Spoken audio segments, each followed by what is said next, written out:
자, 그리고 우리가 그 다음에 보시면 에탄올이라는 게 나오는데요. 우리가 화장품에 사용되는 에탄올 종류들은 종류가 굉장히 많습니다. 아마 여러분들 시중에서 이 DIY에서 화장품 원료를 판매하는 데 보면은 이런 에탄올 종류가 많기 때문에 판매하시는 분들마다 종류를 갈로 열고 이렇게 적어 놨죠. 그죠?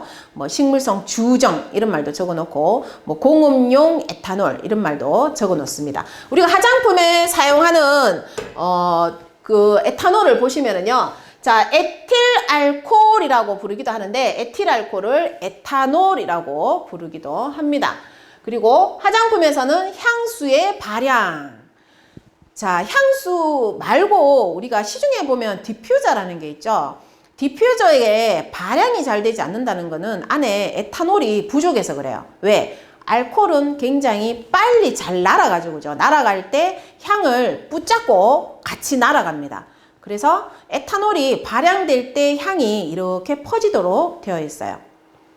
그래서 향수 같은 경우에 발향도 빨리 되고, 그리고 빨리, 만약에 물로 만들었다 치면은, 칙 뿌리면은 물이 이렇게 칙 발려 있잖아요. 그죠? 근데 에탄올은 또 빨리 이렇게 날아가죠. 네, 그러한 이유로 우리가 향수에 사용되기도 하고요. 그 다음에 알로에겔 같은 경우에도 우리가 에탄올이 들어갑니다. 우리가 진정작용에 있는 화장품 원료라고 하면 우리가 열이 나고 이러한 피부를 차갑게 식혀준다라고 생각을 하시면 돼요. 특히 여러분들이 여드름이나 뽀루지가 나가지고 얼굴이 이렇게 뭐 붉게 뭐 열이 난다든지 또는 트러블이 생겼다든지 내지는 일광욕을 해서 화상을 입었다든지 이랬을 때에 우리가 알로에겔을 듬뿍 바르면 시원하고 빨리 식혀주죠. 그죠? 그래서 알로에 자체도 진정작용을 가지고 있지만 실제로 시중에 나와 있는 알로에겔을 보면 뭐 그렇게 많이 들어간 거를 여러분들이 구매하진 않죠. 그냥 금액을 보고 싼 거 사시잖아요. 네, 알로에겔이 너무 적게 들어가면 진정작용이 조금 떨어질 수도 있겠고요. 또는 알로에겔이 많이 들어가서 그거 자체만 발라도 네, 진정작용이 많은 것도 있습니다.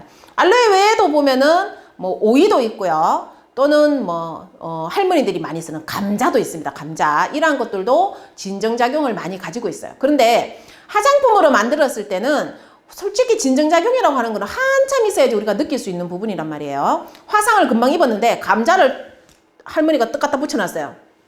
감자는 굉장히 진정작용이 뛰어납니다. 근데 처음에 붙였을 때는 이 감자 때문에 낫는지 안 낫는지 우리가 알 수가 없어요. 근데 시간이 지나면 빠르게 화기를 빼줬기 때문에 조금 더 도움이 되는 경우도 있습니다. 근데 화장품으로 우리가 알로에나 또는 오이로 만들었을 때에 이러한 진정작용이 좀 더 있는 것처럼 보이기 위해서 우리가 에탄올을 약간 넣습니다. 그래서 여러분들이 가지고 계신 알로에겔 종류 뒤에 보시면은요, 에탄올이라고 적혀 있습니다. 또는 가용화제. 가용화제가 뭐냐면 우리가 향이나 아주 작은 오일 같은 것들을 녹여서 물에다가 붓기 위해서 사용을 하는 것들입니다. 즉 토너나 스킨 종류를 만들 때 보면 우리가 향기로운 냄새가 나게 하기 위해서 향을 넣죠. 근데 향이 오일 성분이기 때문에 향뿐만 아니라 우리가 뭐 산화방지제 이러한 것들도 오일 성질을 가지고 있죠. 이러한 것들을 우리가 이런 에탄올에 녹여서 넣기도 합니다. 그게 바로 가용화제로 부르기도 해요. 자, 그 외에도 살균, 수렴, 네일 제품의 가용화 이런 말들이 있어요. 우리가 예전에 보면 토너에 아스트리젠트 이런 말 들어보셨을 거예요. 아스트리젠트 즉 모공을 쪼아주는 거. 모공을 1바따로 제일 먼저 잘 쪼아주는 게 뭐냐면 바로 에탄올에 해당이 됩니다. 할머니들이 아마 여러분들 들어보셨는지 모르겠는데 저는 촌사람이라서 이렇게 촌스러운 걸 좀 많이 들었는데요. 할머니들 야매 군단들을 보면 레몬 3개에 소주 1대를 부어가지고 레몬 토너를 만들어서 많이 사용합니다. 그래서 레몬 토너를 사용하면 처음에 쓰면은 얼굴을 매일 살균을 하죠. 살균작용. 네, 매일 살균을 하기 때문에 얼굴이 너무 좋아요. 촉촉한 것 같기도 하고 또는 뭐 얼굴에 뭐 트러블 같은 것도 안 나고 각질도 깨끗하게 벗겨내지고 아주 좋은 것처럼 보입니다. 모공도 잘 안 보여요. 근데 시간이 지나면 피부가 난리가 나죠. 예전에는 아스트리젠트라는 게 있었는데 요즘은 나오지 않습니다. 예전에는 아스트리젠트 자체에 우리가 알코올이 함유되어 있었어요. 즉 에탄올이 함유가 되어 있었는데요. 알코올은 마시는 걸 말하고요. 우리가 화장품에서는 알코올이라 하지 않고 에탄올이라고 합니다.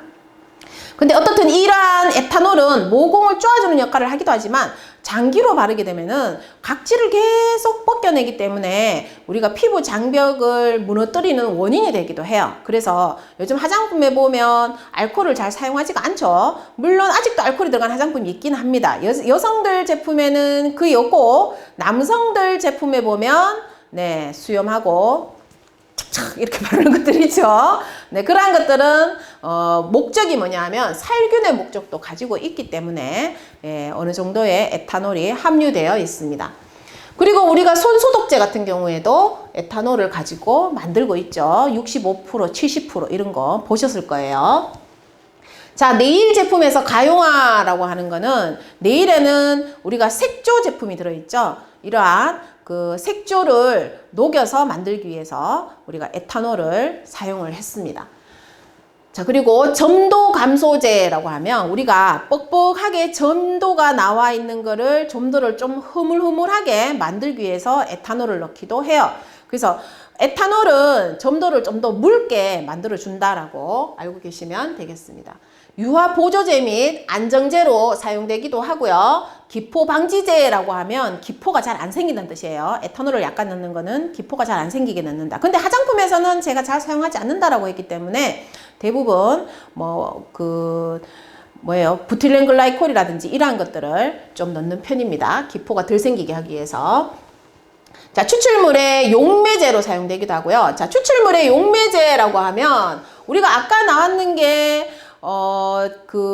부틸렌 글라이콜이나 프로필렌 글라이콜을 제가 용매제로 많이 쓴다고 했죠. 추출물의 용매제로 가장 많이 쓰는 게 우리가 부틸렌 글라이콜에 해당이 되는데요. 이러한 것을 알코올로 바꿔가지고 사용하기도 합니다. DIY에서 보면 이렇게 술 담듯이 담아서 예쁜 병들을 이렇게 쭉 줄 세워놓고 흐뭇해 하시는 분들 굉장히 많으시죠. 네, 그러한 형태로 추출물을 뽑을 때 우리가 에탄올을 사용하기도 합니다. 자, 에탄올은 제조법에 따라서 발효법과 화학합성법이 있어요 라고 되어 있죠. 자, 발효법이라고 하면은요, 우리가 마시는 술에 해당이 됩니다. 그 술에 해당이 되기 때문에 당연히 식물성에 해당이 되겠죠. 그리고 우리가 합성을 시켜서 만들어내는 것들은 거의가 공업용으로 사용된다라고 보시면 되고요. 그리고 화장품에서 보면 이러한 발효법으로 만든 것들도 화장품에 굉장히 많이 사용을 해요. 근데 우리나라는 보면 국가에서 거둬들이는 그러한 세금 중에서 굉장히 큰 세금 중에 하나가 바로 주세에 해당이 되죠. 주세. 우리가 이런 발효로 만든 것들을 마시게 되면, 물론 술도 우리가 합성술이라는 게 있습니다. 자, 다 마실 수가 있어요. 근데 술로 허가가 나지 않았기 때문에 주세가 붙지 않았는데 그게 다른 방향으로 나와서 판매가 되면 정부에서 엄청나게 화가 나겠죠. 그래서 화장품으로 풀 때는 이 자체를 마실 수 없도록 우리가 변성제를 넣습니다. 변성제를 넣었다는 것은 뭐냐? 맛을 보면 쓴맛이 나요. 쓴맛이 나서 먹을 수가 없습니다. 그래서 못 먹도록 해서 나왔기 때문에 우리가 변성 에탄올 이런 말도 사용을 해요. 그래서 여러분들이 그 향수나 어떤 화장품 뒷면에 보면 에탄올이라고 안 적혀 있고 변성 에탄올이라고 적혀 있으면 아, 변성제가 들어가 있구나. 이렇게 정도만 알고 계시면 되겠습니다.